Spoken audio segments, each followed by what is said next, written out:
예술적, 역사적 가치가 있는 목재 건축물이나 목 공예품 등의 유물들이 언제 만들어졌는지 규명하는 일은 매우 중요하다.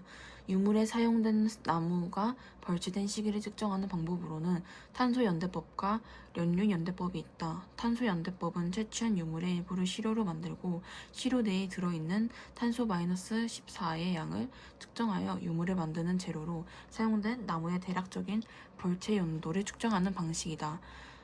탄소연대법은 측정 오차가 50년 내외이기 때문에 매우 오래된 유물의 대략적인 연대 측정에 적합하지만 오래되지 않은 목재의 정밀한 연대 측정에는 한계가 있다.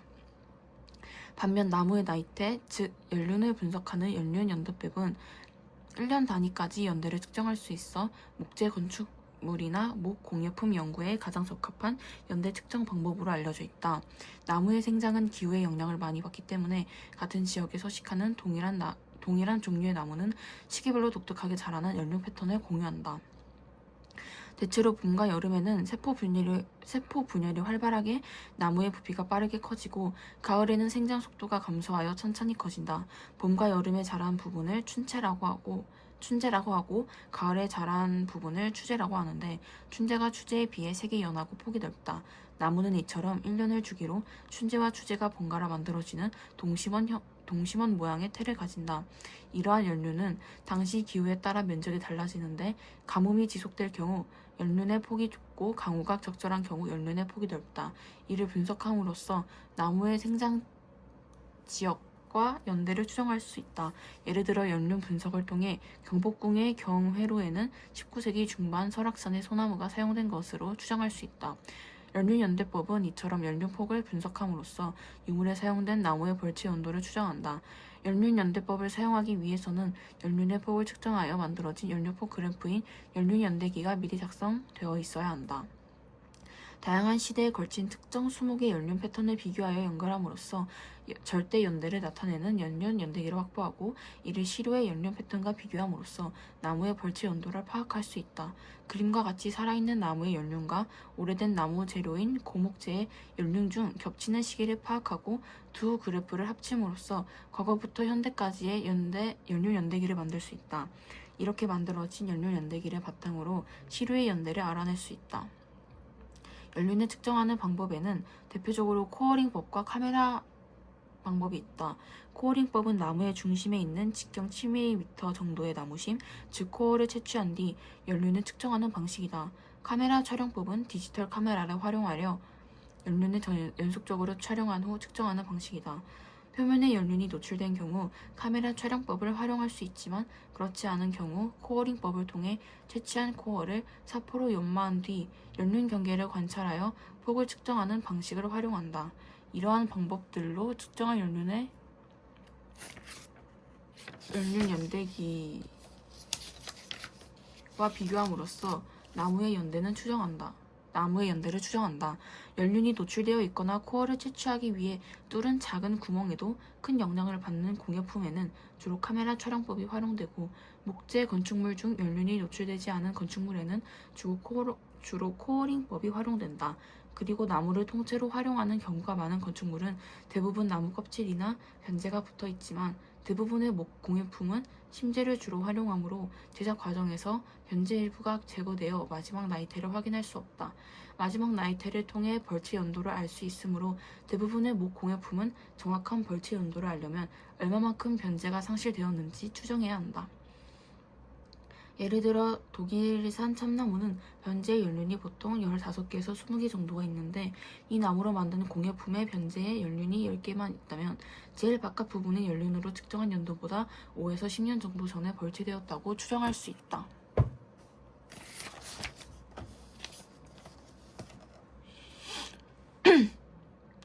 헬리콥터는 회전 날개를 이용해 공중에서 정지 상태를 유지하거나 전진하는 비행이 가능한 항공기이다.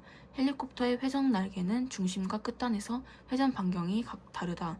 이에 따라 날개의 단위 시간당 회전 거리, 즉 회전 날개 속도가 회전 날개의 중심에 가까울수록 느리고 끝단에 가까울수록 빠르게 된다.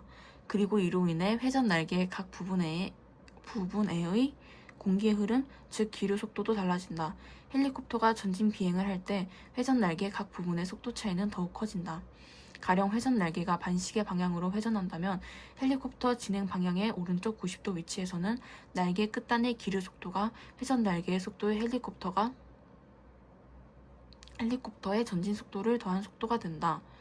반대로 진행 방향의 왼쪽 90도 위치에서는 날개 끝단의 기류 속도 부분을 전진익, 왼쪽 절반 부분을 후퇴익이라고 한다. 운동 상태의 유체가 물체에 부딪혀 막히거나 흐름이 좁아지면 유체가 지닌 운동 에너지가 압력으로 변하는데 이 압력을 동압이라고 하며 동압은 속도의 제곱에 비례한다. 동압과 정지 상태의 유체에 작용하는 압력인 정압을 더한 것이 전압이며 전압은 일정하다. 따라서 유체의 속도가 빨라져 동압이 높아지면 정압이 낮아지게 된다.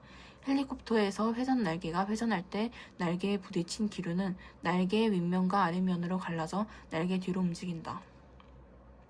날개 윗면과 아랫면의 형태 차이로 인해 날개 윗면의 기류 속도가 아랫면에 비해 상대적으로 빨라지면 헬리콥터를 위로 띄우는 힘이 발생하는데 이를 양력이라고 한다. 이때 기류 속도가 빨라지면 날개 윗면과 아랫면의 기류 속도 차이가 더욱 커져 양력도 증가한다. 공기가 흐르는 방향과 날개가 이루는 각인 밭음각이 변해도 양력의 크기가 달라진다. 연날리기에서 연을 기울여서 바람이 부는 방향에 대해 받음각을 크게 하면 연이 상공으로 더 높이 뜨는 것처럼 일반적으로 날개의 받음각이 커지면 날개 윗면의 아랫면 사이의 속도차가 커져 발생하는 양력도 커진다. 그런데 헬리콥터의 전진익과 후퇴익의 받음각이 같다면 전진익과 후퇴익에서 기류 속도가 다르기 때문에 전진익 쪽의 양력이 커지고 후퇴익 쪽의 양력이 작아져 헬리콥터가 옆으로 쓰러지는 문제가 생긴다. 그래서 그림 1과 같이 회전 날개에 플래핑이 필요하다. 즉 그림 2와 같이 날개가 전진익에서는 플랩업 해서 위로 올라가고 후퇴익에서는 플랩 다운해서 아래로 내려가면 전진익과 후퇴익에 작용하는 양력의 균형을 맞출 수 있다.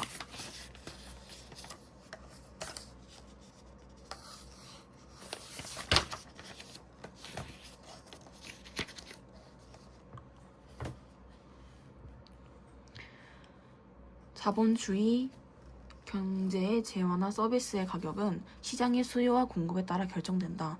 그러나 때때로 정부가 어떤 특수한 목적을 달성하기 위해 직접적으로 재화나 서비스의 가격 형성에 개입하기도 한다. 우리나라의 경우 헌법에서 국가는 적정한 소득 분배를 유지하고 시장의 지배와 경제력 남용을 방지하는 등의 목적으로 경제에 관한 규제와 조정을 할 수 있다고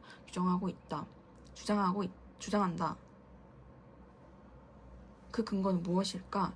가격 상한 한제라고도 불리는 최고 가격제는 시장 균형 가격보다 낮게 가격의 상한선을 설정하는 제도이고 가격 하한제라고도 불리는 최저 가격제는 시장 균형 가격보다 높게 가격의 하한선을 설정하는 제도이다. 시장 균형 가격이란 완전 경쟁 시장에서 수요 곡선과 공급 곡선이 교차하는 지점, 즉 수요량과 공급량이 일치하는 지점에서 형성되는 가격이다. 정부가 최고 가격제와 최저 가격제를 시행하게 되면 소비자 잉여와 생산자 잉여의 변화가 생긴다. 소비자가 해당 재화나 서비스를 구매하기 위해 최대로 지불할 용의가 있는 금액에서 실제로 지불한 가격을 빼면 그 구매에서 소비자가 얻는 이득이 되는데 이를 소비자 잉여라고 한다. 생산자 잉여는 생산자가 시장에서 실제로 받은 금액에서 생산자가 최소한 받아야겠다고 생각하는 금액을 뺀 것이다.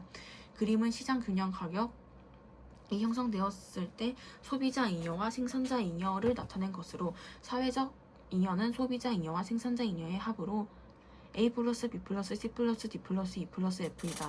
만일 최저 가격을 P1으로 설정한다면 생산량이 Q로 줄어들게 되어 소비자 잉여는 A, 생산자 잉여는 B 플러스 D 플러스 F가 되어 소비자 잉여와 생산자 잉여의 합인 사회적 잉여는 A 플러스 B 플러스 D 플러스 F가 된다. 시장 균형 가격일 때보다 사회적 잉여의 손실이 발생하게 되는 것이다.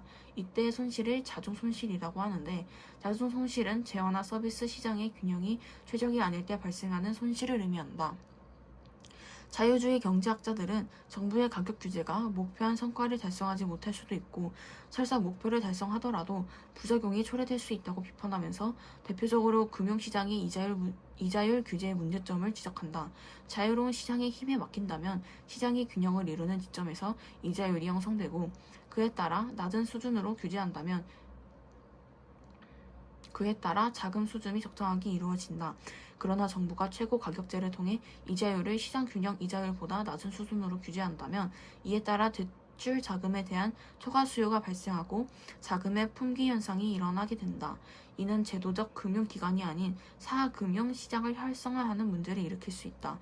또한 이자율 규제로 인해 수익성이 하락한 시중은행은 수익성을 높이기 위해 자금 조달 비용을 낮추고자 하는데 은행이 가게나 기업의 자금을 빌려주면서 빌려준 자금 일부를 예금으로 예치하게 되면 자금 조달 비용을 낮출 수 있다. 이를 통해 은행은 규제 수준 이상으로 이자율을 설정한 것과 같은 효과를 얻게 되지만 대출을 받은 가게나 기업의 부담은 늘어나게 된다.